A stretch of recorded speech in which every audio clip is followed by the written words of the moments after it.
I'm completely overexcited today.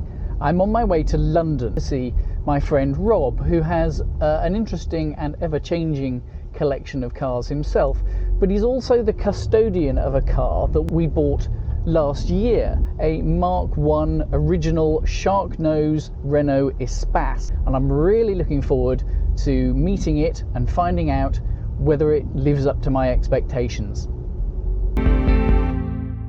The Renault Espace was designed and built by Matra, the same people who brought us the Rancho and thereby invented the chunky soft-roader SUV.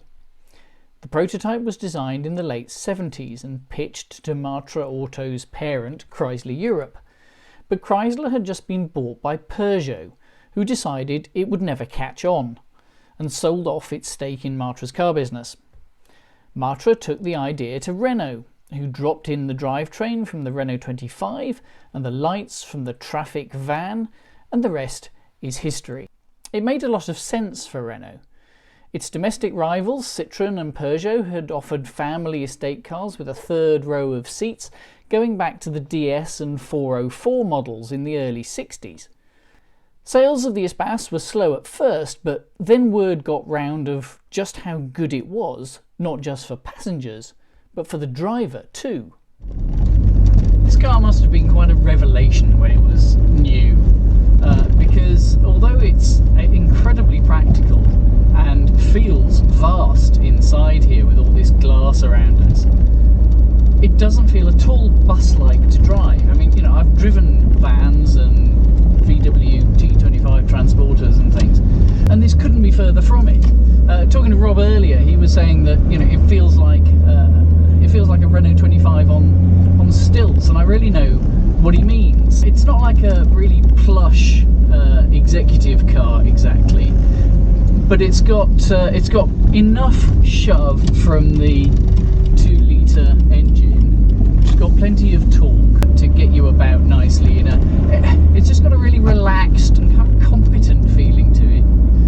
The steering is really nice and light. The front wheels feel like they're quite a long way away in terms of space, but they don't feel disconnected from the steering wheel, so you know what's going on. It's a very car-like sensation. I love this instrument binnacle and this whole kind of, it's got a real sort of command centre feeling to it. It's got all sorts of gadgets. It's got this fabulous switchgear arrangement here. It's got remote control for the stereo and computer control stuff there. Got to reach through the wheels to press the tiny buttons, but really nice chunky switchgear. I mean, of course, things like the computer and the remote volume controls are all, and remote central locking, all things that you take for granted these days. But that certainly wasn't true in 1984 when these were launched, or 86 when this was new.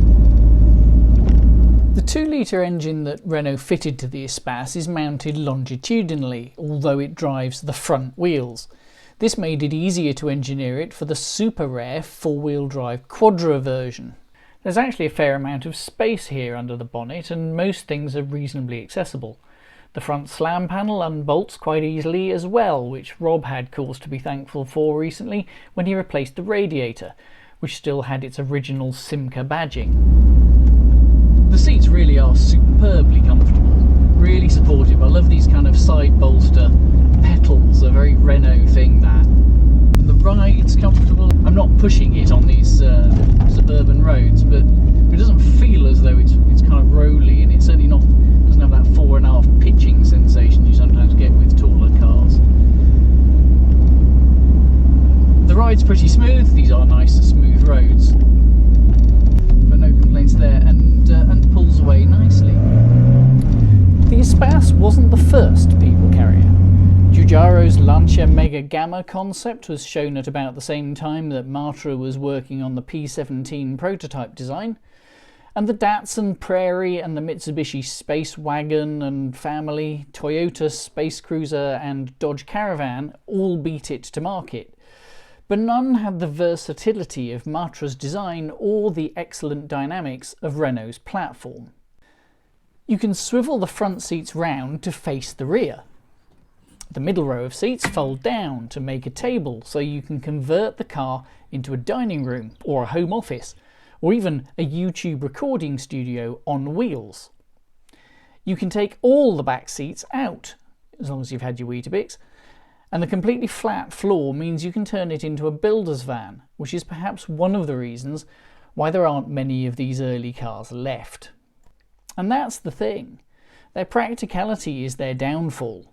They were workhorses. The interiors got trashed, maintenance got neglected, head gaskets failed, and it's a big job to change the clutch, as we know because we've just had that done on this car. I'll come back and visit again soon to talk to Rob some more and to do a review of his Morris 1300 and gorgeous early Metro when we're allowed to go for a drive together, so do click subscribe so you don't miss those. But in the meantime, does the Espace meet my expectations? Well, very much so in terms of its capabilities, but one thing I didn't expect is this amazing fact. While you might with some legitimacy blame the Espace for ushering in the era of bigger, wider, fatter, taller, multi-seat cars, bear in mind this Mark I version is exactly the same length as the current Renault Megane and Ford Focus. I don't mean the estate, it's way shorter than those. I mean the standard 5-door hatchback.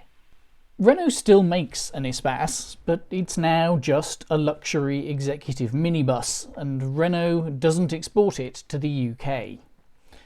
Buyers everywhere have moved on to cars with a chunky off-road look, which is an enormous irony when you consider that it was the father of all of those, the Matra Rancho, that the Espace was created to replace.